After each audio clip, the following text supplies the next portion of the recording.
2019 kasi siyempre parang bago mag-pandemic, maraming mga plano, ganyan. Tapos nag-pandemic.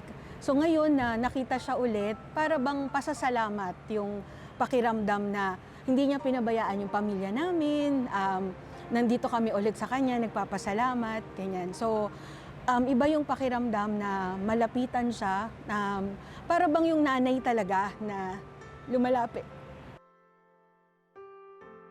Ang buhay naman hindi palaging okay, So talagang yung pamilya namin went through a lot, ganyan. Pero talagang never niya kaming pinabayaan. Kasi namatay yung ina namin, bata pa kami. And talagang tuwing magdarasal kami para sa kanya, hindi mo mararamdaman na pinabayaan ka bilang anak. Kaya talagang siya yung nandun para sa amin na hanggang ngayon, nakapagtapos kami, maganda ang trabaho, ramdam mo yung pagmamahal ng ina. Yan. Kaya ngayon, mga pamangkin ko, dinadala namin dito. Lalo na kung every Wednesday at may pagkakataon, talagang sinasama namin sila. Kaya nung last Wednesday na narinig namin na ibababa siya, talagang pumunta kami ngayon kasi Mother's Day pa. Kaya magandang selebrasyon yon.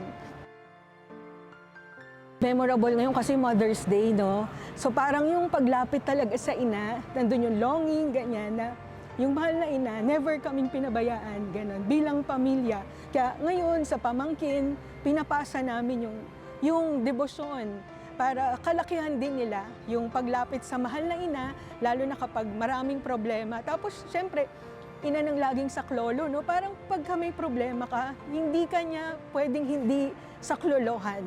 Ganon, parang lagi siyang nandyan talaga na handang sumaklolo sa anak niya na nangungulila sa kanya.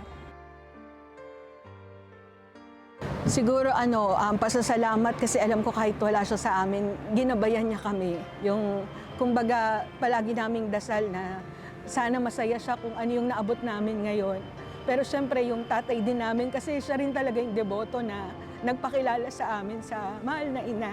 Kaya talagang pamilya, no? Yung sana yung mga magulang talagang siguraduhin na ilapit yung mga anak nila sa mahal na ina. Kasi siya naman talaga yung nagtuturo sa atin paano maging malapit kay Jesus, di ba? Ako po si Heart Bayaton, isa po akong guro, at kami po ay taga Quezon City.